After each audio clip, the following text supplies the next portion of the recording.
ரெண்டுத்துக்கு என்ன டிஃப்ரென்ஸ் பார்க்குறீங்க? அதாவது கல்யாணத்துக்கு முன்னாடி பேய் படம், கல்யாணத்துக்கு அப்புறம் அதான் சொன்னேன்ல சார், கல்யாணத்துக்கு முன்னாடி பேய் மேலே நம்பிக்கை இல்லை, கல்யாணத்துக்கு அப்புறம்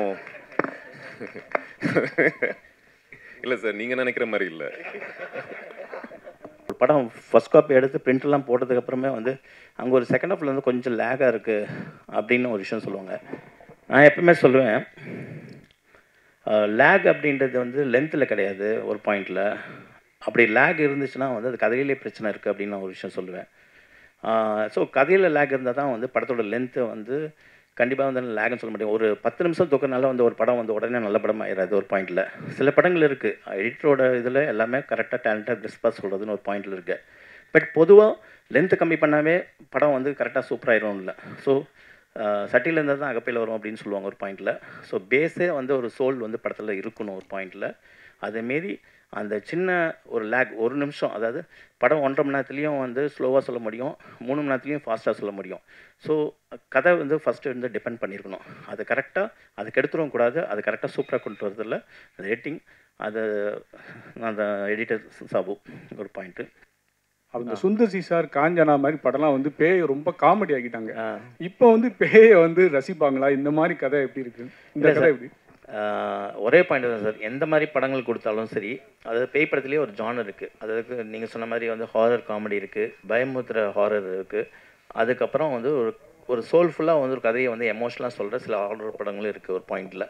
ஸோ என்றைக்குமே வந்து ஆடியன்ஸை வந்து நம்ம என்கேஜிங்காக வச்சுக்கிட்டோம்னாவே வந்து தியேட்டரில் வந்து என்கேஜிங்காக வச்சுக்கிட்டு ஒரு சோல்ஃபுல்லாக வந்து ஆடியன்ஸை நம்மளே நம்ம கனெக்ட் பண்ணிட்டோம்னா. இதுக்கு முன்னாடி நீங்கள் த்ரில்லர் அருண் விஜய் வச்சு பார்டர் ஒன்று நிற்கிது, அது பார்டர்லேயே இருக்குது, ஏன் அதை ரிலீஸ் பண்ணாமல் அப்படியே பார்டர்லேயே? ஏற்கனவே சொன்னாங்களே, ஒரு படத்தோட ரிலீஸ் அப்படின்றது நான் சம்மந்தப்பட்ட ஒரு விஷயம் கிடையாது. இப்படி எடுத்துகிட்டு போகிற விஷயங்களுக்குல நிறைய பிரச்சனைகளாக இருக்கணும், இதுவாக இருக்கட்டும், அது டெஃபினட்டாக வந்து அருண் விஜய் சாருக்கும் எனக்கும் வந்து ஒரு மிகப்பெரிய ஒரு படமாக இருக்கும் அப்படின்னு நான் நம்புகிறேன். பார்டர் நான் பார்த்துட்டேங்க, செம்ம படம். அது வேற ஒரு காரணங்களுக்காக நிற்குது, ரொம்ப ரொம்ப நல்ல படம் அது. ப்ளஸ் எப்போ ரிலீஸ் ஆனாலும் அந்த படத்தோட ரெலவன்ஸ் கண்டிப்பாக இருக்கும். ஸோ பழைய படம் மாதிரி தெரியாது உங்களுக்கு.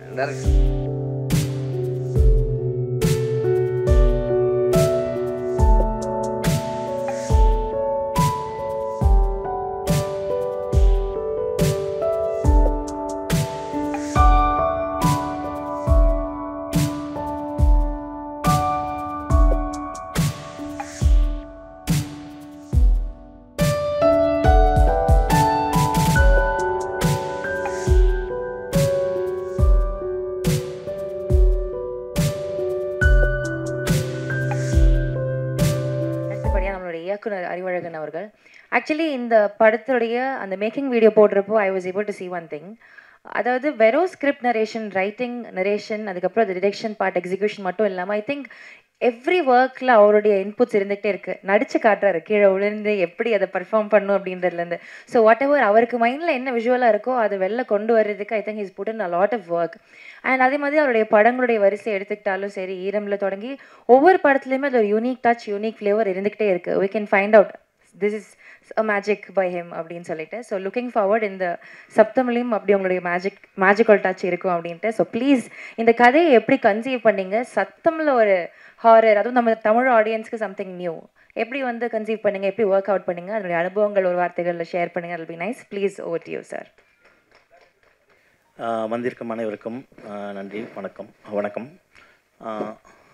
சப்தம் அப்படின்ற படம் ரொம்ப நாளுக்கு அப்புறம் தியேட்டரில் வரக்கூடிய என்னோடய படம் அப்படின்னு நான் சொல்லுவேன். இந்த படம் சப்தம் அப்படின்ற டிசைட் பண்ணதுக்கப்புறம் ஒரு ஹாரர் அப்படின்னு டிசைட் பண்ணும்போது என்ன ஹாரர் பண்ணலாம் அப்படின்னு யோசிக்கும்போது ஈரம் படத்தில் வந்து தண்ணீர் மூலமாக வந்து ஒரு ஹாரர் வந்து கொடுக்கும்போது ரொம்ப கிரிட்டிக்கலாகவும் சரி, கமர்ஷியலாகவும் சரி நல்லா போச்சு அப்படின்னு. ஏன்னா அன்றைக்கி வந்து சோஷியல் மீடியா இல்லாத ஒரு டைம்லேயே எல்லாருமே வேர்ட் ஆஃப் மவுத்தில் வந்து அந்த படம் எந்தளவுக்கு ரீச் ஆச்சு அப்படின்றது எனக்கு கண்கூட என்னால் வந்து உணர முடிஞ்சுது. ஏன்னா அது அப்போ வந்து அது ஃபோன் கால்ஸாக இருக்கட்டும், மற்றதாக இருக்கட்டும், சினிமா இண்டஸ்ட்ரியிலேருந்து, பப்ளிக்லேருந்து எல்லாருமே எங்கே போகும்போது இன்றைக்கி வரைக்குமே வந்து ஒரு பெரிய ஒரு எல்லாருமே வந்து அப்ரிஷியேட் பண்ணுற ஒரு படமாக இருக்குது. இந்த படம் டிசைட் பண்ணதுக்கப்புறம் ஹாரர் அப்படின்னு நான் டிசைட் பண்ணதுக்கப்புறம் சரி, ஈரமில் வந்து ஒரு தண்ணீரை பேஸ் பண்ணி பண்ண மாதிரி இதில் ஒரு எதை வச்சு பண்ணலாம் அப்படின்னு யோசிக்கும்போது சவுண்ட் அப்படின்ற ஒரு விஷயத்தை பேஸ் பண்ணி பண்ணலாம் அப்படின்னு ஒன்று டிசைட் பண்ணேன். பட் இதில் ஒரு சின்ன ஒரு சேலஞ்சிங்கான விஷயம் எனக்கு ஒன்று ஒரு ஃபீல் ஆச்சுன்னா, ஈரமில் வந்து வாட்டர் மூலமாக, தண்ணீர் மூலமாக ஒரு பேய் கொண்டு வரும்போது அது ஒரு விஷுவலாக நம்ம வந்து ஈஸியாக நம்ம காமிச்சிடலாம். ஆனால் ஒரு சவுண்ட் மூலமாக, அதாவது கண்ணுக்கு காமிக்காத ஒரு புலப்படாத ஒரு விஷயத்த சவுண்ட் மூலமாக எப்படி வந்து திரையில் ஆடியன்ஸ்க்கு வந்து தேட்டரில் வந்து கொண்டு வர போகிறோம் அப்படின்றது ஒரு சின்ன ஒரு சேலஞ்சிங்காக இருந்துச்சு. ஏன்னா கதை பண்ணுறதுக்கு முன்னாடியே அப்போது ஒரே ஒரு கனெக்டிங் பாயிண்ட் தான், அதாவது எப்படி வந்து நம்ம ஸ்க்ரீனில் வந்து கொண்டு வர போகிறோம் அப்படின்னு யோசிக்கும்போது. ஏன்னா இது வந்து ஸ்கிரிப்ட் சம்மந்தப்பட்ட ஒரு விஷயம் மட்டும் கிடையாது. இது கடைசியாக நான் எவ்வளோ உழைப்பு போட்டாலும் அது கடைசியில் தேட்டருக்கு போகும்போது அந்த தேட்டரோட அவுட்புட் வரைக்குமே வந்து இந்த படத்தோட சக்ஸஸ் வந்து நம்பியிருக்கு அப்படின்றது ஒன்று ஆணித்தரமாக வந்து எனக்கு வந்து தெரிஞ்சுது ஒரு பாயிண்டில். அப்போ யோசிக்கும் போது ஒரு பாயிண்ட் மட்டும் தான் ரொம்ப தெளிவாக வந்து ஒரு விஷயம் யோசித்தேன். என்னென்னா எல்லாருமே சில பேர் சொல்லுவாங்க, இங்கே இருக்கிற தேட்டர்ஸ் வந்து சில இது சவுண்ட் குவாலிட்டி நல்லா இருக்காது, ரொம்ப இதுவாக இருக்கும், அந்தளவுக்கு வந்து இந்த படத்தை வந்து இப்படி ப்ரொஜெக்ட் பண்ணுறதுன்னு தெரியாது அப்படின்ற ஒரு பாயிண்டில் வந்து எல்லாருமே சொல்லுவாங்க. அப்படி யோசிக்கும் போது எனக்கு ஒரே ஒரு பாயிண்ட் தான் தோணுச்சு. அந்த படம் ஆரம்பிக்கிறதுக்கு முன்னாடி எப்போவுமே வந்து ஒரு டீடைல்ஸ் டெமோ போடுவாங்க, அதுக்கப்புறம் வந்து ஒரு டால்ஃபி டெமோ போடுவாங்க. அந்த ஒரு குவாலிட்டி எந்த தேட்டர்லேயுமே வந்து ஒரே மாதிரி ஒரு குவாலிட்டியாக இருக்கும். அந்த குவாலிட்டியை நம்ம படத்தில் வந்து கொண்டு வரணும் அப்படின்ற ஒரு டிசைட் பண்ணது ஒரு பாயிண்ட்டு தான். அதுக்கு என்னோடய உழைப்பை மட்டும் பத்தாது, அது ஸ்கிரிப்டாக இருக்கட்டும், இதுவாக இருக்கட்டும், அது சவுண்ட் இன்ஜினியர் உதயகுமார் சார், என்னோடய மோஸ்ட் சீனியர், நம்ம வல்லினம் படத்துலேருந்து நாங்கள் ட்ராவல் பண்ணிகிட்ருக்கோம் ஒரு பாயிண்டில், அது அப்புறம் எஃபெக்ட்ஸு சச்சின், அது எல்லோரும் சேர்ந்து, அதுக்கப்புறம் என்னோடய டெக்னீஷியன்ஸ் டிஓபி அருண், எடிட்டர் சாபு, அப்புறம் ரெகுலராக என்னோடய எல்லா படங்களுக்குமே வந்து லிரிக்ஸ் பண்ணுற வேகா சார், அப்புறம் தமன் மியூசிக் அப்படின்றது எல்லாருமே சேர்ந்து இந்த படத்தை வந்து உருவாக்கியிருக்கோம் அப்படின்னு நம்ம சொல்லலாம். இதில் சரி ஹாரர் படம் பண்ணியிருக்கோம், இதுக்கும் மற்ற படத்துக்கும் என்ன வித்தியாசம் அப்படின்னு ஒரு விஷயம் சொல்லும்போது, ஒரு சினிமா அப்படின்னு மாதிரி யோசிக்கும் போது ஒரு என்டர்டெயின்மெண்ட், அதாவது சினிமான்றது ஒரு என்டர்டெயின்மெண்ட்டாக இருக்கலாம், ஒரு ஆடியன்ஸை வந்து என்கேஜிங்காக பண்ணுற ஒரு விஷயமா இருக்கட்டும். அதுக்கப்புறம் என்னை பொறுத்த வரைக்கும் ஒரு என்டர்டெயின்மெண்ட் இருக்கணும், அதே நேரத்தில் வந்து ஒரு பர்பஸ்ஃபுல்லாக இருக்கணும். இந்த படம் வந்து நம்ம ஏன் பண்ணோம், எதுக்கு பண்ணோம் அப்படின்றது ஆடியன்ஸ்க்கு வந்து ஒரு பர்பஸ்ஃபுல் நீடாக இருக்கணும் அப்படின்றது நான் யோசிப்பேன் ஒரு பாயிண்டில். என்ன தான் ஒரு பேய் படமாக இருந்தாலும் பேய் படத்துக்கு நிறைய ஜானர் இருக்குது. அதாவது ரொம்ப வந்து காமெடி, ஹாரர் காமெடி இருக்குது, அதுக்கப்புறம் ரொம்ப வந்து பயமுறுத்துகிற ஒரு ஹாரர் இருக்குது, இது ஒரு சூப்பர் நேச்சுரல் த்ரில்லர்.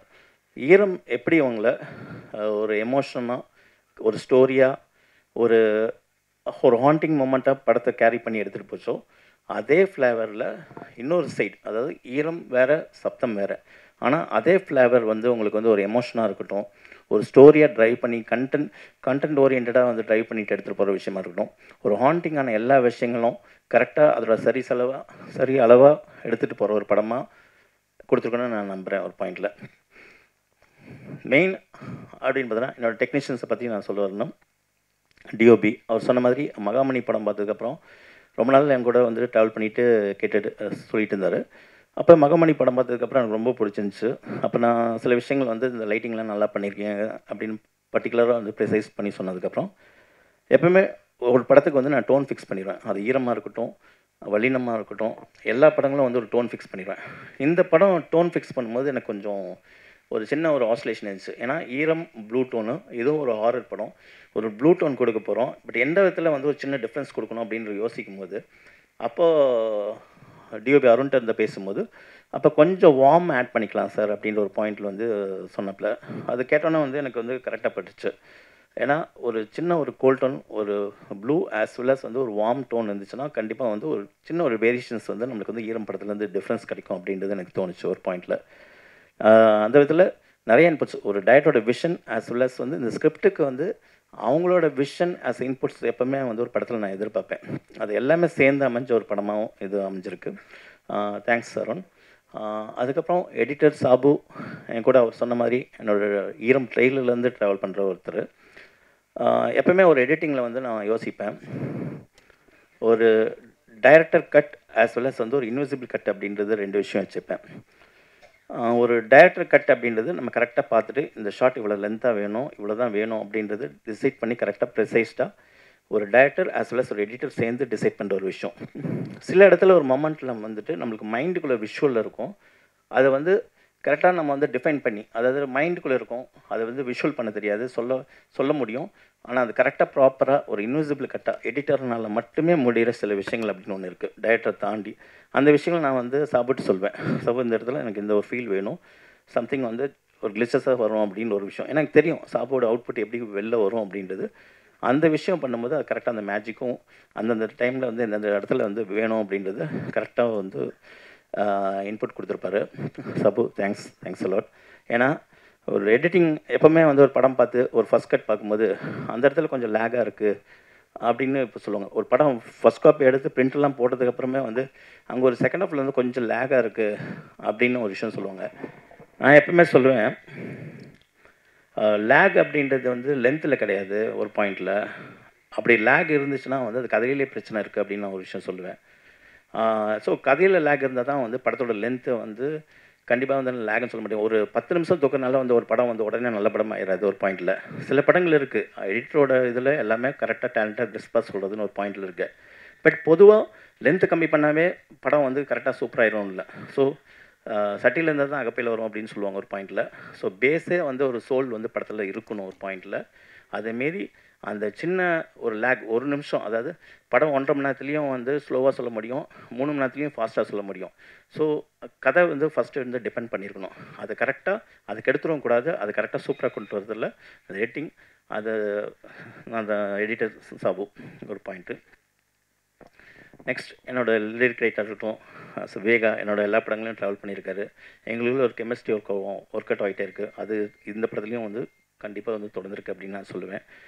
அப்புறம் ஆர்ட் டைரக்டர் மனோஜ் அப்படின்றது. மனோஜ் பற்றி சொல்லணும்னா பார்டரில் வந்து அசிஸ்ட் பண்ணிட்டு இருந்தார் ஆர்ட் டைரக்ஷனில். அவரோட ஒர்க் பிடிச்சி இந்த படத்தில் வந்து நான் அது சூஸ் பண்ணேன். அவரோட சென்சாரிட்டி, ஒர்க்கில் இருக்க சென்சாரிட்டி. இன்றைக்கி வந்து இன்ட்ரோல் பிளாக்கும் பார்த்திங்கன்னா கிளைமேக்ஸ் பார்த்திங்கன்னா ஒரு சின்ன ஒரு செட்டு வந்து போட்டிருப்போம். அது செட் பார்த்திங்கன்னா வந்து ஒரு எல்லாம் சேர்த்து மொத்தமாக வந்து ஒரு காஸ்ட் அப்படின்னு பார்த்திங்கன்னா அந்த 15 நாள் ஷூட்டிங்கே வந்து ஒரு 2 crores அது மாதிரி வரும் ஒரு பாயிண்டில். அது கிளைமேக்ஸும் வரும், இன்ட்ரோல் பிளாக்கும் வரும். அந்த ஒரு பாயிண்ட் ஒரு இந்த படத்தில் ஒரு முக்கியமான ஒரு விஷயமாக நான் சொல்லுவேன் ஒரு பாயிண்டில். அந்த ஒரு பாயிண்ட்டு. நெக்ஸ்ட் படத்தில் வந்து சவுண்ட் எஃபெக்ட்ஸ் அப்படின்ட்டு பார்த்திங்கன்னா சச்சின் வந்து என் கூட வந்து பிஃபோர் பார்டர்லேருந்து ஒர்க் பண்ணிகிட்ருக்காரு. Next mixing Udayakumar sir. Udayakumar sir ஜென்ரலாக சொல்லணும்னா இந்த படம் வந்து அவரே சொல்லியிருக்காரு இந்த படம் வந்து எவ்வளோ பெரிய முக்கியமான படம் அப்படின்னு. ஃபஸ்ட்டு நாங்கள் டிசைட் பண்ண ஒரு விஷயம் வந்து எங்கே சவுண்டு வேணும், எங்கே ஜாஸ்தியாக வேணும் அப்படின்றத விட எங்கே சவுண்டு இருக்கக்கூடாது, எங்கே மியூசிக் இருக்கக்கூடாது அப்படின்றத டிசைட் பண்ணுறதுல 2 பேரும் வந்து ஒன்றா ட்ராவல் பண்ணணும்னு சொல்லலாம் ஒரு பாயிண்டில். ஸோ அவரோட அந்த எக்ஸ்பீரியன்ஸ் as well as ஏன்னா பேரலாக நிறைய பெரிய பெரிய கமர்ஷியல் படங்கள் வந்து பண்ணிகிட்ருக்காரு. இன்னொரு பக்கம் இது டோட்டலாக வேற ஒரு ஜானரில் வந்து இந்த படம் வந்து பண்ணோம். அப்படி இருக்கும்போது அது கரெக்டாக ஷிஃப்ட் ஆகி வர்றது வந்து ரொம்ப பெரிய வந்து சாதாரண விஷயம் கிடையாது.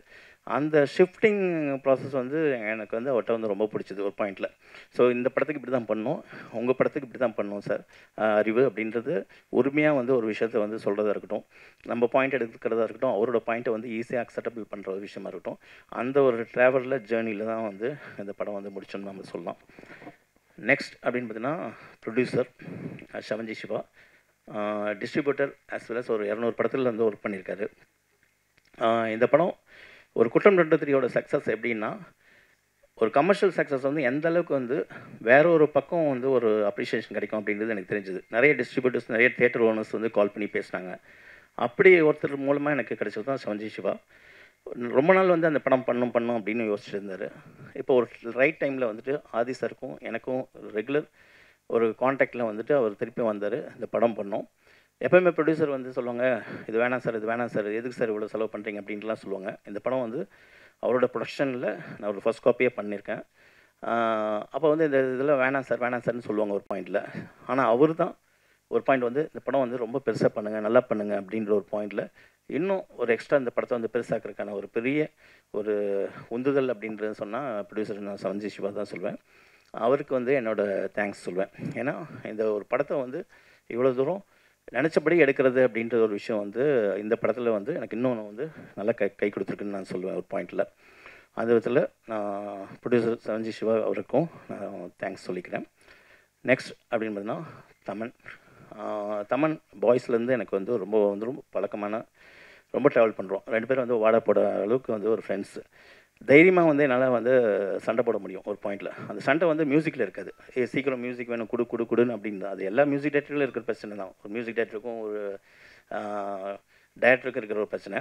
பட் அது அவுட்புட் வரும்போது அதோட அமேசிங் வந்து அது எப்படி வந்து கரெக்டாக எக்ஸாக்டாக வந்து நம்ம எப்படி ஒரு விஷயம் நம்ம எப்படி கதையை யோசிக்கிறோமோ அதே மாதிரி கதையை வந்து இசையாக யோசிக்கிற ஒரு பாயிண்டில் வந்துட்டு அந்த மெயின் பிஜிஎம்மாக இருக்கட்டும் அது வந்து தமன் அப்படின்றது இந்த படத்தில் வந்து எந்தளவுக்கு ஒர்க் பண்ணிக்கிறான்றது இப்போ உதய் சார் சொன்ன மாதிரி கண்டிப்பாக நீங்கள் உங்களுக்கு வந்து நோட்டபுளாக இருக்கும் ஒரு பாயிண்டில். ஸோ நெக்ஸ்ட் ஆதி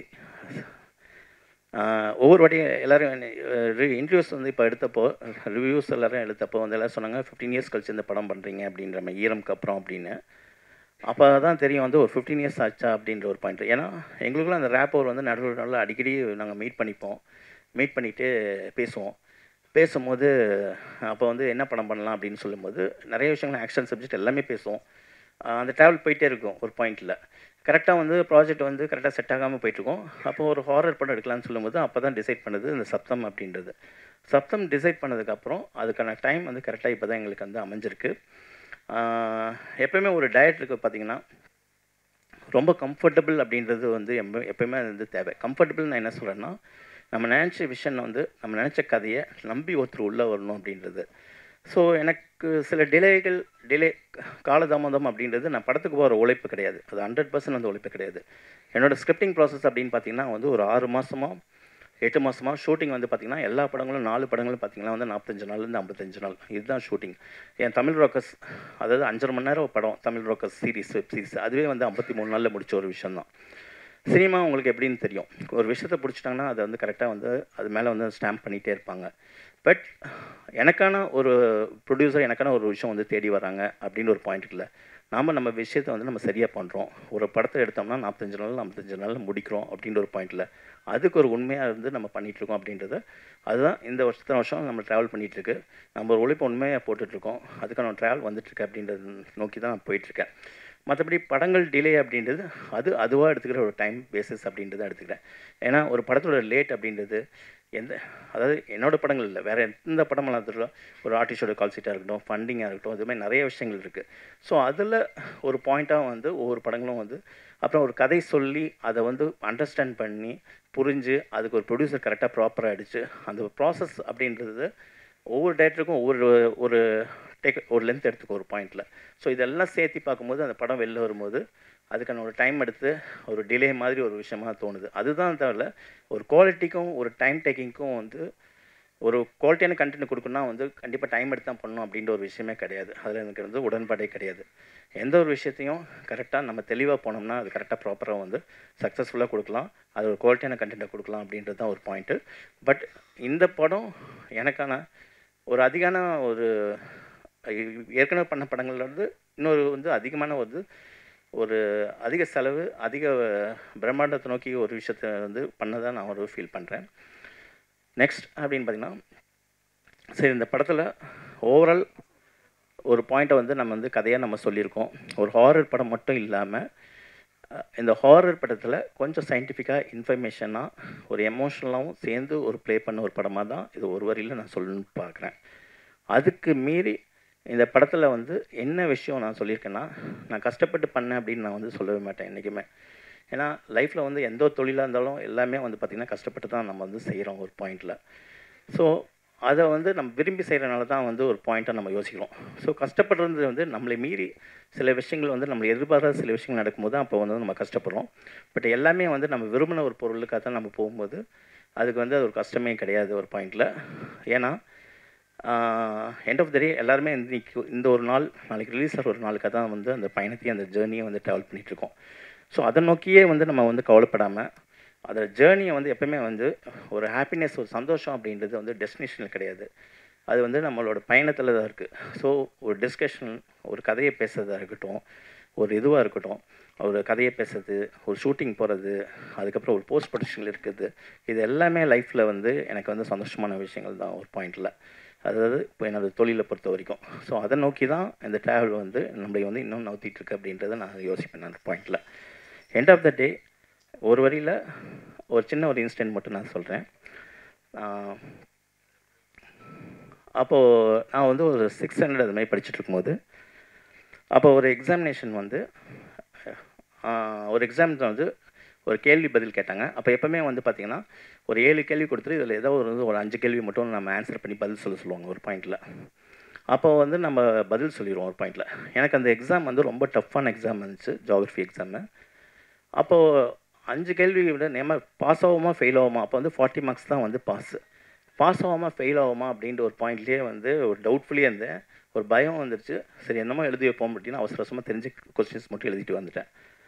ஒன்ஸ் எழுதி முடிச்சதுக்கு வெளில வந்ததுக்கப்புறம் தான் தெரியும் நம்ம 7 கொஸ்டினுக்கு வந்து 6 கொஸ்டினுக்கு வந்து ஆன்சர் பண்ணிட்டோம் அப்படின்றது. அப்போ அந்த ஆன்சர் வந்து அந்த ஒன்றையும் கட் பண்ணிட்டாங்கன்னா கண்டிப்பாக வந்து ஃபெயில் தான், இருக்கிறதும் போச்சு அப்படின்ற ஒரு பயத்தோடு தான் இருந்தேன். அதுக்கப்புறம் பேப்பர் வந்து கைக்கு வந்து உடனே வந்து பேப்பரை திருப்பி பார்த்தேன். 40 பாஸ்ன்னு இருந்துச்சு. அப்போ வந்து 40 மார்க்ஸ் வந்து பாஸு, 40 வந்து பாஸ்ன்னு இருந்துச்சு. திருப்பி பார்க்கும்போது அந்த ஆன்சருக்கு வந்து பதில் இருந்துச்சு ஒரு பாயிண்டில். அதாவது மார்க் போட்டிருந்தாங்க, 3 மார்க் போட்டிருந்தாங்க ஒரு பாயிண்டில். 5 மார்க் கொஸ்டின்ஸ்க்கு 3 மார்க் போட்டிருந்தாங்க. எனக்கு மைண்டுக்குள்ளே வந்து ஒரு சின்ன ஒரு படபடப்பு ஒரு பாயிண்டில், எனது மார்க் போட்டாங்களே அப்படின்னு. ஏன்னா கரெக்டாக 40 மார்க்ஸ் பாஸு, 3 மார்க் வந்து எக்ஸ்ட்ரா போட்டிருக்காங்க. நான் எதுவுமே யோசிக்கல, நேராக போய் டீச்சர்கிட்ட போய் காமிச்சிட்டேன் ஒரு பாயிண்டில். டீச்சர்கிட்ட காமிச்சோன்னே அவங்க வந்து உடனே வந்து ஒரு சரியாக தப்பு பண்ணிட்டேன் அப்படின்னு சொல்லிட்டு டக்குன்னு அந்த 3 மார்க்கை வந்து கட் பண்ணிட்டாங்க. கட் பண்ணிவிட்டு 40 மார்க் இருக்குது, 37 மார்க்கை வந்து ஃபெயில்னு போட்டு +3 ஃபார் ஆனஸ்டின்னு போட்டாங்க டோட்டலாக. அந்த நேர்மை தான் லைஃப்பில் வந்து என்னை இன்ன வரைக்கும் வந்து நவுத்திட்டு போகுது அப்படின்னு நான் சொல்லுவேன். அதாவது லைஃப்பில் வந்து என்னை சுற்றி இருக்கவங்க வந்து நான் எந்தளவுக்கு நேர்மையாக இருக்கேன் அப்படின்றத வந்து அவங்க தான் சொல்லணும், நான் சொல்லக்கூடாது. ஆனால் ஒரு விஷயத்தில் மட்டும் நான் நேர்மையாக இருக்கேன்றது ஒரு விஷயம் சொல்ல முடியும். அது வந்து அந்த சினிமா அப்படின்ற ஒரு விஷயத்துக்காக மட்டும்தான். அது வந்து என்னால் தைரியமாக சொல்ல முடியும். அதை வந்து இந்த படத்தில் நீங்கள் பார்க்கலாம் ஒரு பாயிண்டில். மற்றபடி என்னோடய நெக்ஸ்ட் ஃபைனலாக நான் சொல்கிறது என்னோடய அசிஸ்டன்ட் டைரக்டர்ஸ் எல்லாருக்குமே வந்து, ஏன்னா என்னோடய முன்னாடி படங்களில் ஒர்க் பண்ண அசிஸ்டன்ட்ஸ் எல்லாருமே இந்த படத்தில் வந்து ஒர்க் பண்ணியிருக்காங்க. ஸோ எல்லா பேரையும் நான் சொல்லலாம், எல்லா பேரையும் நான் சொல்கிறது வந்து முக்கியம் கிடையாது. ஆனால் எந்த பேரையும் வந்து ஒரு பேரை கூட மிஸ் பண்ணிடக்கூடாது ஒரு பாயிண்டில். ஸோ அதில் நான் குறிக்கோளாக இருக்கேன். அதுக்காக நான் அவங்களுக்கான ஒரு நன்றியை வந்து நான் கண்டிப்பாக டெஃபினட்டாக வந்து படம் ரிலீஸ் டைமில் நான் சொல்லுவேன். ஸோ என்னோடய அசிஸ்டன்ஸ் எல்லாத்துக்குமே வந்து ரொம்ப ரொம்ப தேங்க்ஸு. அண்ட் ஃபைனல் பத்திரிகை நண்பர்கள் எல்லாருக்குமே, ஒரு படம் நான் டிஸ்கஷன் லெவல்லேருந்து போகும்போதே வந்து நான் ஒன்று டிசைட் பண்ணுவேன். இன்றைக்கி வந்து ரிவ்யூஸை பற்றி பரவலான ஒரு டாக் இருக்குது. அந்த படத்தை வந்து வேண்டு மோசமாக எழுதுறாங்க, வேண்டு இது பண்ணுறாங்க, அது பண்ணுறாங்க எல்லாமே சொல்கிறாங்க. ஆனால் என்னை பொறுத்த வரைக்கும் என்னோடய டிஸ்கஷன்லேருந்துமே என்னோடய ரிவ்யூஸ் வந்து என் கூட ட்ராவல் பண்ணிகிட்ருக்காங்க. ஏன்னா எப்படி எழுதினாலும் சரி, இவங்க எப்படி எழுதுவாங்க, இவங்க எப்படி எழுதுவாங்க, இப்படி எழுதுவாங்க, இது தேட்டரில் எப்படி ரசிப்பாங்க அப்படின்னு நம்ம யோசிக்கிறோமோ, அது மாதிரி பர்டிகுலர் வந்து ஒவ்வொரு ரிவ்யூவர் வந்துட்டு என்ன எழுதுவாங்க இந்த படத்துக்கு அப்படின்றது படம் டிஸ்கஷன் டைம்லேயும் நான் சும்மா யோசிச்சு பார்ப்பேன். அதேமாதிரி படம் முடிஞ்சு அவுட்புட் எடுத்து ஃபைனல் காப்பி பண்ணதுக்கப்புறம் நான் ஜென்ரலாக ஜாலியாக வந்து பேசுவேன் எடிட்டர் கூட. இது அவங்க வந்து இப்படி தான் சொல்லுவாங்க, இப்படி சொல்லுவாங்க, அதுக்கு நம்ம கரெக்டாக பண்ணியிருக்கோமா அப்படின்னு சும்மா ஒரு அனலைசிங்காக ஒரு ஒரு ஹியூமராக நான் வந்து எடுத்துகிட்டு அது கரெக்டாக சென்சிபிளாகவும் யோசித்து பண்ணுவேன். ஸோ அந்தளவுக்கு வந்து இந்தளவுக்கு வந்து என்னோடய ரிவ்யூஸும் வந்து என் கூட வந்து ட்ராவல் பண்ணிகிட்ருக்காங்க. ஸோ என்னை வளர்த்துற ஒரு எப்படி வந்து தியேட்டர் அப்படின்றது என்னை வந்து ஒரு ஸ்கிரிப்டில் வந்து என்னை வளர்த்துருச்சோ, அதே மாதிரி என்னோடய ரிவ்யூஸ் அப்படின்றது என்னை வந்து வளர்த்திட்ருக்காங்க அப்படின்றத நான் யோசிப்பேன். சென்சிபிளான ரிவ்யூஸ் எல்லாருக்குமே ரொம்ப ரொம்ப தேங்க்ஸு. இந்த படமும் உங்களுக்கு கண்டிப்பாக பிடிக்கும் அப்படின்றது ஒரு நம்பிக்கையாக இருக்கேன் நான் ஒரு பாயிண்டில். ஸோ அந்த விதத்தில் தேங்க்ஸ் டு ஆல் ரிவ்யூஸ். ஏன்னா ஒரு நல்ல படத்தை யாருனாலையும் காப்பாற்ற முடியாது, ஒரு கெட்ட படத்தை யாருனாலையும் காப்பாற்ற முடியாது. ஆனால் ஒரு நல்ல படத்தை அது மேலும் பெரிய அளவில் கொண்டு போய் ரீச் பண்ணுறது கண்டிப்பாக பத்திரிகை உங்களுக்கு கையில் இருக்குது. அதனால் thanks a lot. Thank you. So அடுத்தபடியாக நம்மளுடைய கதாநாயகன் ஆக்சுவலி ஆதி சாருக்கு வந்துட்டு ஒரு யூனிக்கான ஒரு டேலண்ட் இருக்குன்னு நான் நம்புகிறேன். Because I think every actor should have that also. The versatility, அதாவது எந்த மாதிரியான கதாபாத்திரம் கொடுத்தாலும் he'll just get into the skin of the character. ஒரு கிராமத்து சப்ஜெக்டாக இருந்தாலும் ஹீல் ஜஸ்ட் அதை வேறு மாதிரி பண்ணிவிடுவார். ஒரு லவர் பாயாக இருந்தாலும் பண்ணுவார். அதே மாதிரி வாரியரில் வந்து ஒரு டிஃப்ரெண்ட் ஒரு கேரக்டர் ஒன்று பார்த்தோம், அதுவும் பண்ணுவார். Every shade of the character he'll just அழகாக சோக் இன் டு இட், அது நமக்கு பிடிச்ச மாதிரி டெலிவர் பண்ணுவாங்க. ஸோ அதே மாதிரி இந்த சப்தம்லேயும் நமக்கு பிடித்த ஒரு பெர்ஃபார்மன்ஸ் கொடுத்துருப்பார் அப்படின்னு நாங்கள் நம்புகிறோம். So few words from you about the film. Adi sir, please onto the stage. Thank you. எல்லாருக்கும் வணக்கங்க. ரொம்ப நாள் ஆச்சு பிரசாத் லேப்ல ஸ்டேஜ் மேலே நின்று உங்களோட இப்படி மீட் பண்ணுறது. அடிக்கடி மீட் பண்ணணும்னு ஆசையாக இருக்குது. என்னன்னு தெரியல, மேடை ஸ்டேஜு ஸ்பீச் அப்படின்னாலே கொஞ்சம் உதறும். ஸ்கூல்லேருந்து அப்படி தான். அதுக்கு எனக்கு முன்னாடி பேசுகிற வேலை பயங்கரமாக பேசிட்டு எமோஷ்னல் ஆகி சூப்பராக speech sir, very very nice, straight from the heart. சப்தம்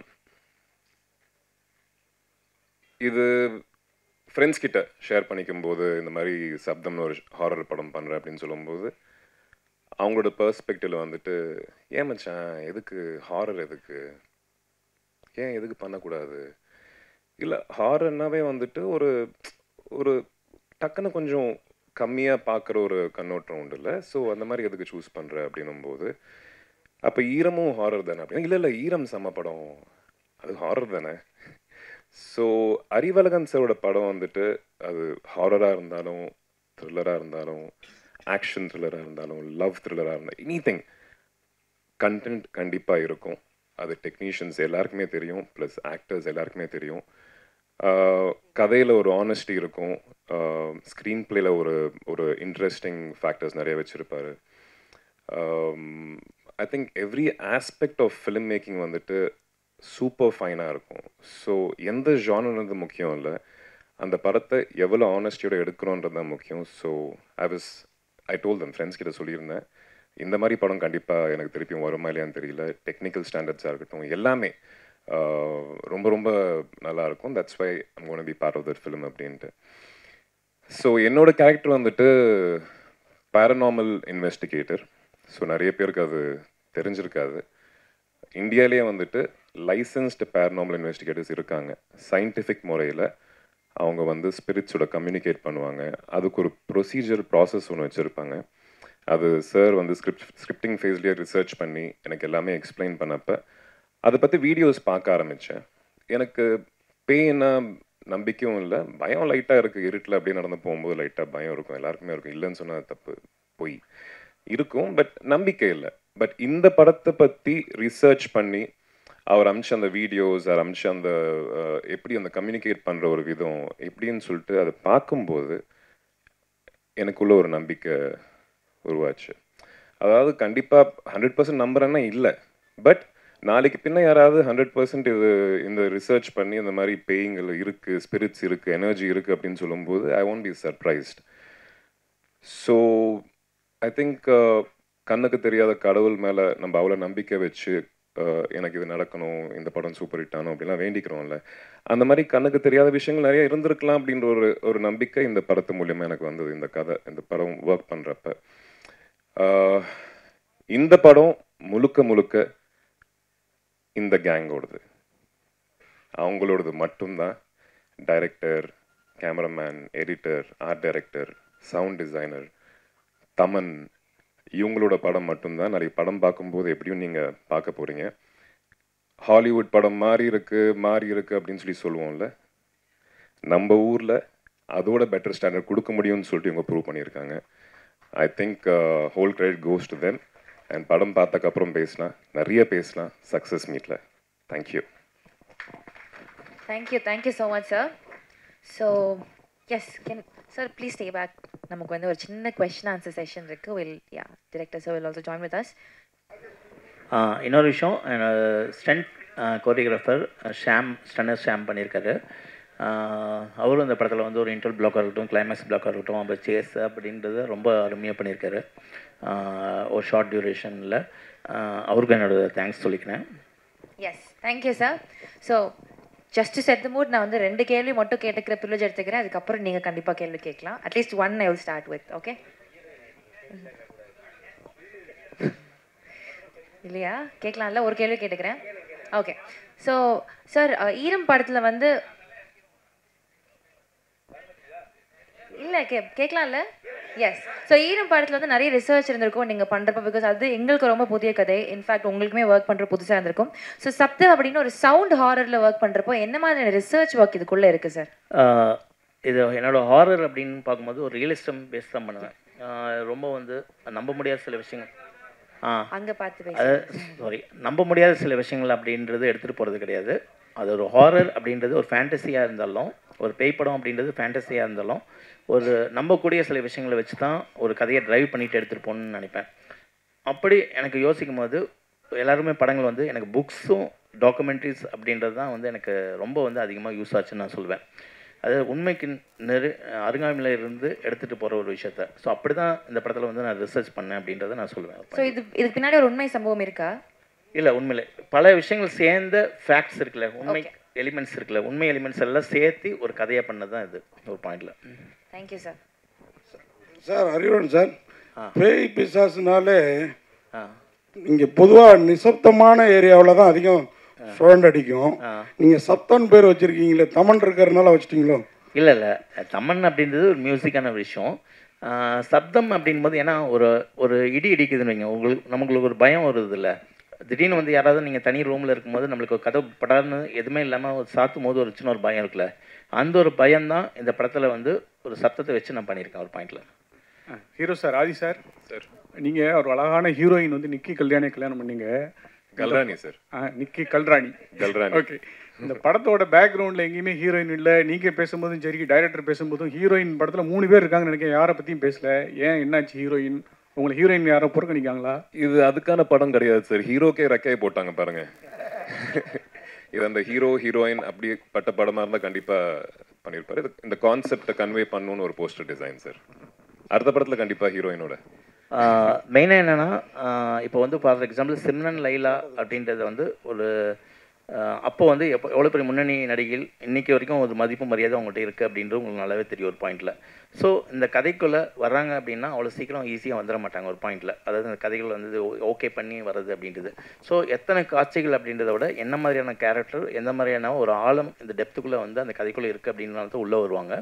அப்படி தான் 2 பேருமே வந்து ஓகே சொல்லி இந்த கதைக்குள்ளே வந்திருக்காங்க. ஸோ ஃபஸ்ட்டு முதல் முறையாக வந்து சிம்ரன் அவங்களும் சரி, லைலா அவங்களும் சரி, முதல் முறையாக வந்து ஒரு ஃபஸ்ட்டு கான்டாக்டே வந்து இந்த கதை படத்து மூலம் தான். ஆனால் படத்துக்கான முழு உழைப்பையும் வந்து அவங்க வந்து சூப்பராக கொடுத்துருக்காங்க ஒரு பாயிண்டில். இன்றைக்கி வந்து ஃபஸ்ட்டு அந்த அவுட்புட்டும் பார்த்துட்டாங்க. இன்ன வரைக்கும் வந்து ஒரு பெரிய ஒரு வெல்விஷராக இன்ன வரைக்கும் படத்தை வந்து பாராட்டி அதை நல்லா கண்டிப்பாக டெஃபினட்டாக வந்து ஆடியன்ஸ் எடுத்துகிட்டு போவோம் அப்படின்றது 2 பேரோட என்கரேஜ்மெண்ட்டும் இந்த படத்துக்கு இருக்குது ஒரு பாயிண்டில்.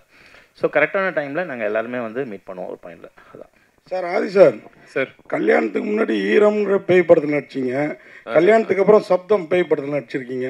ரெண்டுத்துக்கும் என்ன டிஃப்ரென்ஸ் பார்க்குறீங்க? அதாவது கல்யாணத்துக்கு முன்னாடி பேய் படம், கல்யாணத்துக்கு அப்புறம். அதான் சொன்னேன்ல சார், கல்யாணத்துக்கு முன்னாடி பேய் மேல நம்பிக்கை இல்லை, கல்யாணத்துக்கு அப்புறம் இல்லை சார், நீங்கள் நினைக்கிற மாதிரி இல்லை சார். டேரக்டர் சார், படம் பிரமாதமாக பண்ணியிருக்கீங்க, எல்லாம் நல்லா பிரமாதமாக இருக்குது. இந்த சப்தம்னு இந்த டைட்டில் வந்து பளிச்சுன்னு தெரிகிற மாதிரி மக்கள் ரீச் ஆகிற மாதிரி இல்லையே. எழுத்து இல்லை, என்னென்னா இப்போது அந்த ஒரு கேள்வியாக வருது இல்லை ஒரு பாயிண்டில். ஸோ அதுக்காக வந்து நம்மளுக்கு புரியாமல் இருக்கக்கூடாது. ஏன்னா எண்ட் ஆஃப் த டே வந்து எல்லாமே ஆடியன்ஸ்கிட்ட போய் சேர்க்கணும் அப்படின்றதுக்காக தான் ஒரு படம் பண்ணுறோம். அதே நேரத்தில் ஒரு பாயிண்ட் வந்து நம்ம ஒரு க்ரியேட்டிவிட்டி பாயிண்ட் இருக்குல்ல ஒரு விஷயத்த, அந்த விஷயத்த வந்து அழகாக வந்து சப்தம், இப்போ சில பேர் நோட் பண்ணி சொன்னாங்க, சப்தம்ன்றது அந்த ஃபாண்ட்லேயே வந்து சூப்பராக பண்ணிடுங்க. ஸோ அந்த பாராட்டும் நம்ம எடுத்துக்க வேண்டியது இருக்குது. இல்லை, அந்த இதுக்கு இது கொடுத்து தான் வந்து மதிப்பு கொடுத்து தான் வந்து ஃபஸ்ட்டே சொன்னாங்க எங்களுக்கு படிக்கிறதுக்கு முடியலன்னு. அப்போ தான் ஸ்பாண்ட்டை வந்து இன்னும் கொஞ்சம் பெருசு பண்ணோம். நாங்கள் பெருசுனா கொஞ்சம் இன்னும் புரிகிற மாதிரி கொஞ்சம் பண்ணோம் ஒரு பாயிண்டில். அதுக்கு மதிப்பு கொடுத்து நாங்கள் ஒன்று பண்ணியிருக்கோம் ஒரு பாயிண்டில். சார் சார், படத்தில் வவ்வாலுக்கு என்ன பங்கு இருக்குது? படத்தில் வவ்வால் கண்டிப்பாக ஒரு பங்கு இருக்குங்க ஒரு பாயிண்டில். அதாவது சப்தம் அப்படின்ற ஒரு பாயிண்ட்டுக்கும் வவ்வாலுக்கும் பேய் படத்துக்கான ஒரு சின்ன ஒரு கனெக்டிங் பாயிண்ட் வந்து இந்த படத்தில் கொடுத்துருக்கோம் ஒரு பாயிண்டில். அது கண்டிப்பாக சும்மா ஒரு படத்துக்காக வந்து சும்மா சம்மந்தம் இல்லாமல் யூஸ் பண்ணுறதில்ல. ஒரு பேய் படம்னா உடனே வவ்வால் யூஸ் பண்ணியிருக்கோம் அப்படின்றது கிடையாது. ஒரு பேய் படம் தான் வந்து வவ்வால், இடி, மின்னல், அதுக்கப்புறம் எல்லாமே காமிப்போம். ஒரு பாலடைஞ்ச பங்களா அப்படின்றது அது அப்படிலாம் இல்லாமல் இந்த வவ்வால் அப்படின்றது வந்து ஒரு பாயிண்டில் வந்து கரெக்டான ஒரு மீனிங்ஃபுல்லாக கொடுத்துருக்கோம் ஒரு பாயிண்டில். சார், ஈரம்ன்ற படத்தில் வந்து ஒரு தண்ணியில் வச்சு பண்ணீங்க நீங்கள். இப்போ இதில் வந்து இந்த வவ்வால் சம்மந்தப்பட்ட எல்லாத்தையும் வச்சு பண்ணுறீங்களா? அதனுடைய என்ன கதை சொல்லுங்களேன். கதை உங்களுக்கு டெய்லரில் கொஞ்சம் சொல்லியிருக்கோம்.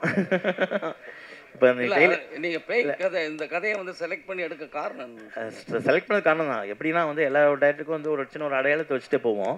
இப்போ ஈரம் வந்து தண்ணீரில் ஒரு பேய் அப்படின்னு சொல்லும்போது ஒரு பெரிய ஒரு அப்ரிஷியேஷன், ஒரு பாராட்டு கொடுத்தீங்க, ஒரு இடம் கொடுத்தீங்க. ஸோ இப்போ அடுத்து ஒரு பேய் படம் கொடுக்கும்போது ஒரு சவுண்டு பேஸ் பண்ணி ஒரு சேலஞ்சிங்காக ஒரு படத்தை கொடுக்கணும் அப்படின்ற ஒரு பாயிண்ட் தான். கதை February 28 sir. Sir director sir, Aadhi சாருக்கு வந்து ஈரம் கொடுத்தீங்க. ஸோ அது வந்து மக்கள் மனசில் ஈரமாக நல்லா வந்துடுச்சு, உங்களுக்கு கூட்டலாம். சப்தம் அது வந்து அவர் சினிமா கேரியரில் வெற்றி சப்தமாக மாறதுக்கான வாய்ப்பு இருக்கா? கண்டிப்பாக எந்த ஒரு படம் ரிலீஸ்க்கு முன்னாடி எந்த ஒரு டைரக்டர் கேட்டாலும் கண்டிப்பாக படத்து மேலே ஒரு நம்பிக்கையில் சொல்லுவாங்க. எங்களால் வந்து ஒரு நம்பிக்கை வந்து 100% வைக்க முடியும். ஒரு நல்ல படம் கொடுத்துருக்கோம், ஒரு படம் ரிலீஸுக்கு முன்னாடி ஒரு அருமையான படம் கொடுத்துருக்கோம், நல்ல படம் கொடுத்துருக்கோம். அது வந்து நான் சொல்கிறதில்ல, படம் பார்த்தவங்களை வச்சு தான் நான் சொல்கிறேன் ஒரு பாயிண்டில். ஸோ அந்த விதத்தில் வந்து ஆதிக்கும் சரி, எனக்கும் சரி, இந்த டீம் மெம்பர்ஸ்க்கும் சரி, இந்த படம் வந்து நல்ல ஒரு அடையாளத்தை கொடுக்கும் அப்படின்றது நான் நம்புகிறேன். ஒரு லைட்டிங் சொன்னீங்க பேசிகிட்டு இருக்கும்போது. ஸோ மணிரத்னம் சார் வந்து லைட்டிங் மெயினாக பார்ப்பார். அவர் வந்து அந்த பிங்க் கலர் அதெல்லாம் இருக்கும், ஓம் கண்மணி அந்த மாதிரிலாம். ஸோ அதேமாரி உங்கள் ஈரம் படத்துலையும் ப்ளூ ஷேடு சொன்னீங்க, இதுலேயும் ப்ளூ ஷேடு ப்ளஸ் அந்த ஓம் சொல்லியிருந்தீங்க. ஸோ லைட்டிங் எவ்வளோ முக்கியம்? லைட்டிங் கண்டிப்பாக ரொம்ப ரொம்ப முக்கியமான விஷயம். ஒரு முக்கியமான விஷயம் சொன்னால், படத்தில் வந்து கேரக்டர் வந்து ஈரம் படத்தில் கூட வந்து ஒரு ஆஃப் ஷேடோ வந்து லைட்டிங் வந்து கட் பண்ண சொன்னேன் ஒரு பாயிண்டில் மனோஜ்ட்டு. அப்போ வந்து மனோஜ் சொன்னப்பில் உண்மையிலே யாருமே வந்து ஒரு ஆர்டிஸ்ட்டுக்கு வந்து ஒரு லைட்டிங் வந்து ஆஃப் லைட் போதும் அப்படின்றது யாருமே சொல்ல மாட்டாங்க. ஃபேஸில் வந்து பளிச்சுன்னு எங்களுக்கு வேணும் அப்படின்னு தான் சொல்லுவாங்க. ஃபஸ்ட் டைம் வந்து நீ சொல்லியிருக்கேன் அப்படின்னு ஒரு விஷயம் சொல்லுவேன். ஸோ லைட்டிங் அப்படின்றது ஒரு கேமராமேனுக்கும் அது கதையில் வந்து ஒரு பங்காக கொண்டு போகணும், ஒரு டைரக்டருக்கும் அதோட நாலேஜ் வந்து கண்டிப்பாக இருக்குன்னு நான் யோசிக்கிறேன். ஒரு மேக்கிங் அப்படின்றது வந்து எங்கே வரும்னா, ஒரு நல்ல இயக்குனருக்குள்ள ஒரு நல்ல ஒளிப்பதிவாளர் இருக்கணும், அதே மாதிரி ஒரு நல்ல ஒளிப்பதிவாளருக்குள்ள ஒரு நல்ல இயக்குனர் இருக்கணும் ஒரு பாயிண்டில். அப்படி ரெண்டும் சேரும்போது ஒரு ப்ராப்பரான ஒரு மேக்கிங் அப்படின்றது வரணும். அந்த நாலேஜ் வந்து 2 பேருக்குமே இருக்கணும் அப்படின்றத நான் யோசிக்கிறேன். இப்போ சமீபத்தில் வந்த படங்களில் பார்த்தீங்கன்னா சப்தம் சவுண்டு தான் வந்து கெடுத்துச்சு நிறைய இதுவை, படத்துடைய நிறைய இறைச்சலாக இருக்குது அப்படின்ற மாதிரி. ஸோ இந்த படத்தில் சப்தம் எந்த அளவுக்கு இருக்கும்? அதான் நான் ஏற்கனவே சொன்ன மாதிரி நானும் என்னோடய சவுண்ட் இன்ஜினியரும் என்ன டிசைட் பண்ணோன்னா, எப்போவுமே ஒரு மியூசிக்கோட வேல்யூவும் ஒரு சவுண்டோட வேல்யூவும் எப்போ தெரியும்னா, ஒரு சைலண்ட்டுக்கு அப்புறம் தான் தெரியும் ஒரு பாயிண்டில். ஒரு அமைதிக்கு அப்புறம் தான் வந்து அதோட வேல்யூ தெரியும். ஸோ அந்த அமைதியும் இந்த படத்தில் இருக்கும், அந்த சவுண்டும் இந்த படத்தில் இருக்கும். அந்த ஒரு விஷயம் கான்சியஸாக இருந்துடும், அந்த இறைச்சல் அந்த ஆடியன்ஸை வந்து டிஸ்டர்ப் பண்ணக்கூடாது, ஆனால் சைக்காலஜிக்கலாக டிஸ்டர்ப் பண்ணணும் ஒரு பாயிண்டில். அதோட லென்த் அப்படின்றது தான் நாங்கள் வந்து கேர்ஃபுல்லாக இருந்துக்கிட்டோமே தவிர, மற்றபடி படம் ஃபுல்லாக வந்து லெவலில் ஏற்றி ஜாஸ்தி பண்ணி ஆடியன்ஸை வந்து அப்படியே வந்து கதற விடணும் அப்படின்ற ஒரு பாயிண்டில் கிடையாது ஒரு பாயிண்டில். சார் இப்போ நீங்கள் பார்த்தீங்க 2 hours படம்னு சொன்னீங்க, நாங்கள் ஒரு கிளிம்ஸ் பார்த்தோம். அதில் வந்து ஒரு 2 minutes சம்திங் 1 minute தான் இருக்கும். அதில் வந்து ஒரு பீப் போட்டிருந்தீங்க. அது எங்களால் இப்போ இந்த நேரத்தில் அந்த சவுண்ட் ரொம்ப டிஸ்டர்ப் பண்ணுச்சு. சரிங்களா, ஒரு பெரிய படத்தையே அந்த சவுண்ட் டிஸ்டர்ப் பண்ணால் தான் படமே ஓடலை. சரி, இந்த படம் வந்து மக்களை வந்து டிஸ்டர்ப் பண்ணாமல் பார்க்க வைக்குமா? டெஃபினட்டாக கண்டிப்பாக பார்ப்போம். அதாவது நீங்கள் இன்றைக்கி வந்து ப்ரெஸ் பீப்புள் ஒரு சவுண்டு எதிர்பார்த்து ஒரு சப்தம்ன்றது ஒரு சவுண்டை பேஸ் பண்ணி ஒரு படம் பண்ணியிருக்காங்க அப்படின்றதுக்காக நீங்கள் அங்கே வந்திருக்கீங்க ஒரு பாயிண்டில். ஸோ உங்களுக்கு அந்த ஒரு காட்சி அப்படின்றது காமிக்கிறது ஃபோக்கஸ்டாக காமிக்கணும். சப்தம் படம்ன்றது இந்த படத்தில் நாங்கள் என்ன பண்ணியிருக்கோம் அப்படின்ட்டு ஒரு சாம்பிள் தான் காமிச்சிருக்கோம் ஒரு பாயிண்டில். அந்த சாம்பிள் வந்து படத்தில் வந்து சில சாம்பிளாக தான் இருக்குமே தவிர வெவ்வேறு விதமாக தான் இருக்குமே தவிர மொத்த படமாகவே வந்து உங்களுக்கு வந்து இறைச்சல் அப்படின்ற ஒரு பாயிண்ட் வந்து இருக்கவே இருக்காது. கண்டிப்பாக டெஃபினட்டாக அது 100% நான் வந்து ஷூராக சொல்லிப்பேன் ஒரு பாயிண்டில்.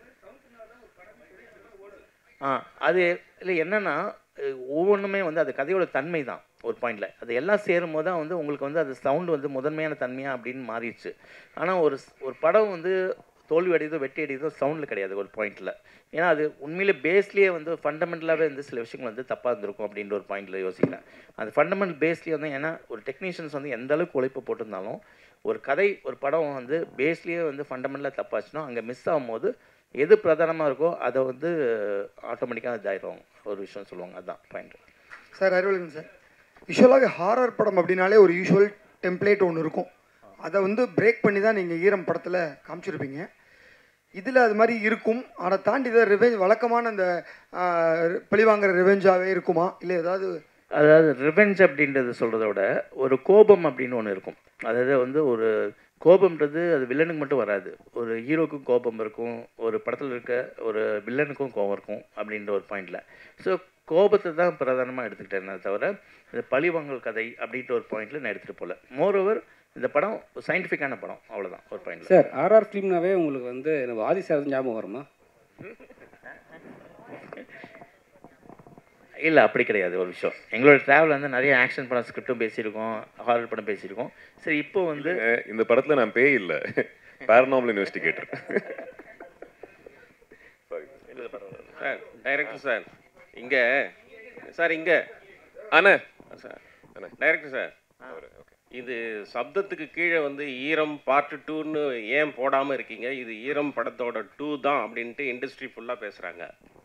இல்லை சார், நான் ஏற்கனவே சொன்னது கண்டிப்பாக வந்து நியாயமாக இருக்கணும், உண்மையாக இருக்கணும்னு நான் ஃபீல் பண்ணுறேன். ஓகேவா? எனக்கு நிறைய பேர் சொன்னாங்க ஈரம் 2ன்னு கூட போடலாமே அப்படின்ற ஒரு பாயிண்டில் சொன்னாங்க, பிஸ்னஸ் தான் இருக்கும் நல்லாயிருக்கும் அப்படின்னு. இல்லை, அதுக்கான நேர்மை நியாயம் ஆடியன்ஸை ஏமாற்றக்கூடாதுல தெளிவாக இந்த ஒரு பாயிண்டில். அதாவது என்ன படம் நம்ம கொடுக்க போகிறோம் அப்படின்ற ஒரு படம் இருக்குல்ல, ஈரம் 2 தனியாக இருக்குது, அது வேறு படம். அது கண்டிப்பாக அதுக்கான ஸ்கிரிப்ட் இருக்குது ஒரு பாயிண்டில். அது பண்ணோன்னா கண்டிப்பாக வந்து எஸ்பெச்சஸ் கூட தான் நான் பண்ணுவேன் ஒரு பாயிண்டில். இது தனியாக சப்ஜெக்ட் ஒரு, ஆனால் ஹாரர் படம் எங்கே வந்து கனெக்ட் ஆகுதுன்னா ஈரமுக்கும் சப்தத்துக்கு ஆதி சார் நான் தமன் அப்படின்ற ஒரு விஷயத்தில் நாங்கள் கனெக்ட் ஆகிறோம், ஒரு ஹாரர் படம் எடுக்கிறோம், அந்த பாயிண்ட் தான் சார். ஆதி சார், ஒரு காலத்தில் பேய் படம்னாலே ரொம்ப பயந்து நடிக்கிட்டு இருந்தோம். அந்த சுந்தர் சி சார் காஞ்சனா மாதிரி படம்லாம் வந்து பேய் ரொம்ப காமெடி ஆக்கிட்டாங்க. இப்போ வந்து பேயை வந்து ரசிப்பாங்களா? இந்த மாதிரி கதை எப்படி இருக்கு? இந்த கதை எப்படி? ஒரே பாயிண்ட் தான் சார், எந்த மாதிரி படங்கள் கொடுத்தாலும் சரி, அதாவது பேய் படத்துலேயே ஒரு ஜானர் இருக்குது. அதாவது நீங்கள் சொன்ன மாதிரி வந்து ஹாரர் காமெடி இருக்குது, பயமுத்திர ஹாரர் இருக்குது, அதுக்கப்புறம் வந்து ஒரு சோல்ஃபுல்லாக வந்து ஒரு கதையை வந்து எமோஷனலாக சொல்கிற சில ஹாரர் படங்களும் இருக்குது ஒரு பாயிண்டில். ஸோ என்றைக்குமே வந்து ஆடியன்ஸை வந்து நம்ம என்கேஜிங்காக வச்சுக்கிட்டோம்னாவே வந்து தியேட்டரில் வந்து என்கேஜிங்காக வச்சுக்கிட்டு ஒரு சோல்ஃபுல்லாக வந்து ஆடியன்ஸை நம்ம கனெக்ட் பண்ணிட்டோம்னா அங்கே அந்த படம் வந்து சக்ஸஸ்ஃபுல்லாக ஆகணும் அப்படின்ட்டு தான் நான் ஒரு நம்புகிறேன். அந்த நம்பிக்கை வந்து இந்த படத்தில் எனக்கு இருக்குது அப்படின்னு சொல்கிறேன். ஸோ ஒரு ஹாரர்ன்றது நான் ஒரு பாயிண்ட்டாக எடுத்துக்கிட்டேனே தவிர ஒரு கமர்ஷியல் வேல்யூவாக எடுத்துக்கிட்டதில்ல, அதுக்குள்ளே ஒரு கதை சொல்லியிருக்கேன் ஒரு பாயிண்டில். அதுதான் எல்லாருக்குமே வந்து ஒரு கமர்ஷியல் பாயிண்ட் சொல்லுவாங்க. ஒரு ஆக்ஷன் படம்ன்றது ஒரு கமர்ஷியல் பாயிண்ட்டு, ஒரு காமெடின்றது ஒரு கமர்ஷியல் பாயிண்ட்டு, ஒரு லவ்ன்றது ஒரு கமர்ஷியல் பாயிண்ட்டு. நான் ஹாரர் எடுத்துக்கிட்டேன். ஆனால் இந்த எல்லா படங்களும் வெற்றி பெறது வந்து ஏதோ ஒரு இடத்துல வந்து உங்கள் இடத்துல கனெக்ட் ஆகணும் ஒரு பாயிண்டில். ஸோ அந்த கனெக்ஷன் வந்து ஒரு விஷயம் நான் நம்புகிறேன். டைரக்டர் சார், இந்த படத்தில் ஆதிபுரோ வந்து அவரோட கேரக்டர் வந்து ஒரு பேரநார்மல் இன்வெஸ்டிகேட்டர். பேரநார்மல் ஆக்டிவிட்டிங்கிறது ஹாலிவுட்டில் ஒரு ஃபேவரட்டான தீம். அந்த எலிமெண்ட்ஸ் இதில் நிறைய இருக்கா? அதாவது அல்ட்ராசோனிக் வேவ்ஸ் மூலமாக தான் பேட், அதாவது வௌவால் அது நிகழ்வுகள் எல்லாம் இருக்குங்கிறதும் அது ஒரு இடத்துல ஒரு டைலாக்ல மென்ஷன் ஆயிருந்தது, which is a fact. Paranormal ஆக்டிவிட்டியும் இந்த அல்ட்ராசவுண்ட் வேவ்ஸ் அந்த பேட் மூவ்மெண்ட்டுக்கும் எப்படி லிங்க் பண்ணியிருக்கீங்க? லிங்க் பண்ணல, நான் அதான் சொன்னேன். ஒரு பேரநார்மல், அதாவது ஒரு கோஸ்ட் இன்வெஸ்டிகேட்டர் அப்படின்னாவே ஒரு ஆவியை வந்து சயின்டிஃபிக்காக ஒரு அறிவியல் பூர்வமாக வந்து அணுகுறவர் அப்படின்ற ஒரு பாயிண்டில். ஸோ அதை அணுகும்போது அவர் கிராஸ் பண்ணுற விஷயங்கள் எல்லாமே தான் வந்து நீங்கள் டெய்லரில் பார்த்த சின்ன சின்ன விஷயங்கள், அது படமாக பார்க்கும்போது ஓகே கோர்வையாக வந்து ஒரு கனெக்டிங் பாயிண்ட் வரும் ஒரு பாயிண்டில். ஸோ அப்படி தான். ஸோ எல்லாமே வந்து ஒரு எமோஷனலாக கனெக்டிங் பாயிண்ட்டாக ஒரு ஹாரிஃபிக்காக நம்ம சொல்லியிருக்கேன் ஒரு பாயிண்டில். சார் ஆதி சாருக்கு ஒரு கேள்வி. சார் ஆதி சார், நீங்கள் தமிழில் நிறைய படங்கள் பண்ணீங்க, படங்கள் எல்லாமே வந்து இட் வாஸ் கிரிட்டிக்கலி அக்ளைம்டு, படம் நல்லா போச்சு இல்லைன்றதை விட ஆதியோட ஆக்டிங் வாஸ் அப்ரிஷியேட்டட். பட் இருந்தாலும் ஏன் உங்களோட வாய்ப்புகள் இங்கே கம்மியாக, இல்லைன்னா யூ சூஸ் ஃபிலிம்ஸா எனக்கு இந்த மாதிரி தான் பண்ணணும் அப்படின்ற ஒரு கட்டாயத்தில் இருக்கீங்களா நீங்கள்? வாய்ப்புகள் தான் கம்மிங்க. அதுக்கான காரணம் என்னவா நீங்கள் பார்க்குறீங்க சார்? தெரிலங்க, அது எனக்கு தெரியல. நான் ஓடிக்கிட்டு தான் இருக்கேன், கால் வலிக்கல, இன்னும் ஓடிக்கிட்டே இருப்பேன். ஐ திங்க் எக்ஸ்பெக்ட் பண்ணுறேன் நல்ல படங்கள், நல்ல வாய்ப்பு, நல்ல ப்ரொடக்ஷன் ஹவுசஸ்லேருந்து வரும்னு எக்ஸ்பெக்ட் பண்ணுறேன். என் வீடு இங்கே தாங்க, நான் எங்கேயும் போகல. நான் தெலுங்கு படம் பண்ணணுன்னா ஃப்ளைட் ஏறி ஷூட்டிங் பண்ணிட்டு திருப்பியும் வீட்டுக்கு தான் வருவேன். ஸோ இங்கே தான் இருக்க போகிறேன். நல்ல வாய்ப்புகள் வந்தால் அதிகமான படங்கள் பண்ணணுன்ட்டு எனக்கும் ஆசையாக இருக்குங்க. சார் டைரக்டருக்கு ஒரு கேள்வி. சார் பேரநார்மல் இன்வெஸ்டிகேட்டர் அப்படின்னு சொன்னீங்க, ஓகே, அப்படின்னா வந்து நீங்கள் வந்து இந்த ஆவிங்களோடையோ இல்லை அந்த ஸ்பிரிட்ஸ் கூட பேசுறது அப்படின்னு. பட் என்னை பொறுத்த வரைக்கும் நான் ஒன்று கேட்குறேன் sir, isn't it a cruelty to the spiritsன்ற மாதிரி பார்க்கக்கூடாதா? ஏன்னா நீங்கள் வந்து ஒரு ஸ்பிரிட்ன்றது ஒருத்தர் இறந்ததுக்கு அப்புறமா இருக்குது, அவங்க அமைதியாக இருக்க வேண்டிய ஒரு கட்டாயத்தில் தான் இருக்காங்க. அப்படி இருக்கும்போது நீங்கள் அவங்க கிட்ட போய் பேரநார்மல் இன்வெஸ்டிகேட்டராக நீங்கள் சொல்கிறீங்க, இல்லைன்னா யாரும் சிலர் வந்து நிறைய பேர் இருக்காங்க போய் ஆவி கிட்ட பேசணும் இல்லை, அப்படி போய் பேசும்போது doesn't it disturb the spirits? அவங்களோட பீஸை நீங்கள் கெடுக்கிற மாதிரி இல்லையா? இந்த படமாக போச்சு சார், பட் நீங்கள் இந்த படம் பண்ணதுனால அதை நான் உங்களை கேட்குறேன் அந்த ஒரு கேள்வி. இல்லை ஆக்சுவலாக பார்த்தீங்கன்னா ஒரு டிஸ்டர்ப் பண்ணுற ஆவி அப்படின்றது தான் வந்து இவரோட இதுவே போகுது. அது ஒரு பேரநார்மல் இன்வெஸ்டிகேட்டர் அப்படின்றது இவர் எடுத்துகிட்டு போகிறது பாயிண்ட்டில். அதாவது இன்னொரு கேட்டகரி இருக்குது, அதாவது ஆவி கூட ஜென்ரலாக பேசுறது. அதாவது ஒரு ஆவி கூட வந்து நம்ம போய் பேசலாம்னா சில சொல்யூஷன் கிடைக்கணும் அப்படின்றதுக்காக தான் நம்ம போகிறோம். அது ஏதோ ஒரு இடத்துல நம்மளை கூட கம்யூனிகேட் பண்ணிகிட்டு இருக்கும்போது தான் நம்ம திருப்பி கம்யூனிகேட் பண்ணுறோம். நாமளே போய் வாலண்டரியாக வந்து நம்ம போய் வந்து சரி இந்த ஆவிட்ட போய் பேசலாம் அப்படின்ற ஒரு பாயிண்டில் இல்லை. ஸோ நம்மளுக்கு வந்து ஒரு ஏக்கம் இருக்கும் ஒரு பாயிண்டில். அதாவது அது சொந்தத்துலேயா இருக்கட்டும், அதுக்கப்புறம் வந்து யாராவது நம்மளை டிஸ்டர்ப் பண்ணாலும் சரி, அப்போ வந்து ஒரு ப்ராப்பர் கம்யூனிகேட்டராக ஒரு அறிவியல்பூர்வமாக வந்து இவரோட பங்கு வந்து இவரோட பணி வந்து இருக்கும் ஜாப்பு. அப்படி தான் அதோட டிஸ்டர்ப் பண்ணும்போது தான் அதோட நோக்கமே வந்து இவங்க வந்து உள்ளே போகிறாங்க ஒரு பாயிண்டில். அது படத்துலேயே ரொம்ப அழகான சீன்ஸ் ஒன்று ரெண்டு இருக்குங்க. நீங்கள் கேட்குற விஷயம் கன்வே பண்ணும்.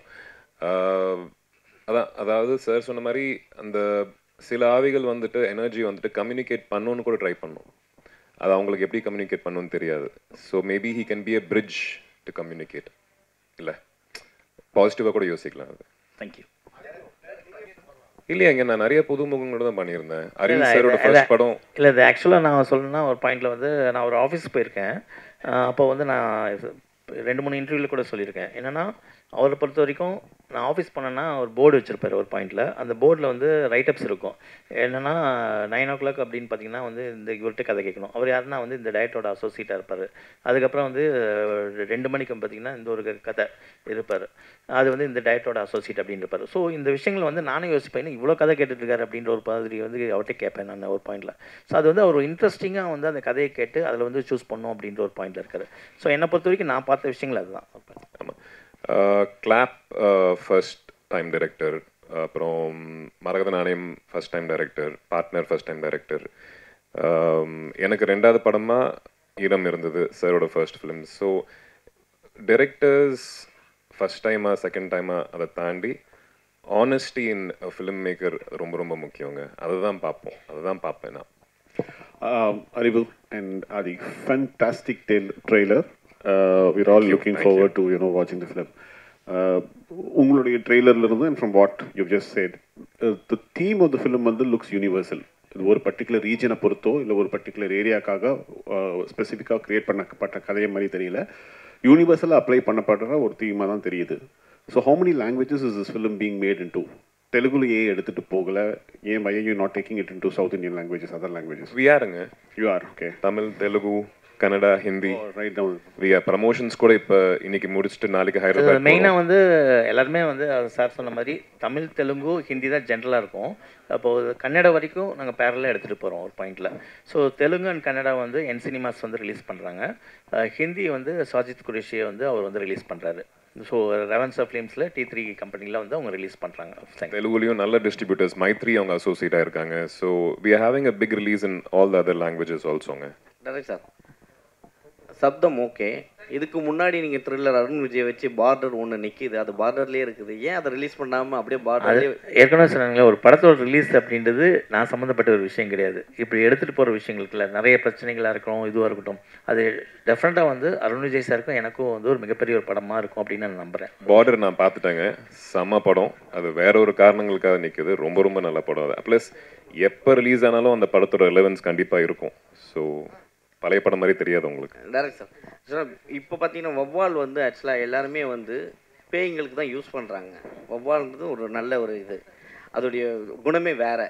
அது சப்தம் கொடுத்து தான் அந்த இடத்துக்கு ஒளியை எழுப்பி தான் உள்ளே போகும். அதை ஏன் அதை சின்னமாக மாற்றிட்டு இருக்கீங்க எல்லாருமே? இல்லை, அதாவது சில விஷயங்கள் தவிர்க்க முடியாமல் நம்ம யூஸ் பண்ணாலும் அதை எப்படி யூஸ் பண்ணுறோன்னு ஒன்று இருக்குல்ல. ஒரு படத்துக்கு வந்து பார்த்திங்கன்னா ஒரு ஹீரோ ஹீரோயின் கண்டிப்பாக வந்து 2 பேர் லவ் பண்ணுறாங்க.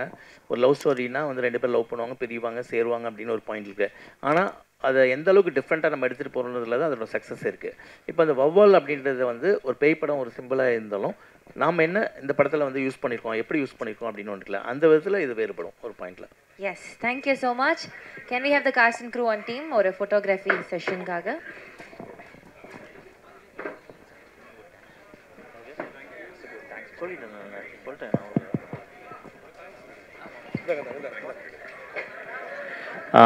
வந்திருந்த அனைத்து பத்திரிகை நண்பர்கள், மற்ற நண்பர்கள் அனைவருக்கும் வந்து ரொம்ப ரொம்ப நன்றி. நான் ஏற்கனவே வந்து ஸ்பீச் முடிக்கும் போது சொன்னது தான், உங்களோட சப்போர்ட் அப்படின்றது எப்போவுமே வந்து ஒரு நல்ல படத்தை எந்த அளவுக்கு இன்னும் நல்லா தூக்கி கொடுக்கும் அப்படின்றது எனக்கு நல்லாவே தெரியும், அனுபவபூர்வமாக உணர்ந்திருக்கேன். அது சேது படத்துலேருந்து நான் பார்த்துட்டு வரேன். அதுக்கு முன்னாடியும் நிறைய படங்கள் இருக்குது. ஸோ இந்த படத்துக்கும் உங்களோட கண்டிப்பாக ஒத்துழைப்பு இருக்கும் அப்படின்றது நான் நம்புகிறேன். தேங்க்யூ வந்திருந்த அனைவருக்கும் நன்றி.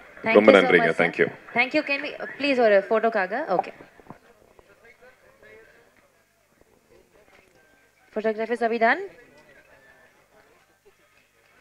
Yes, thank you. So பின்னாடி videographers.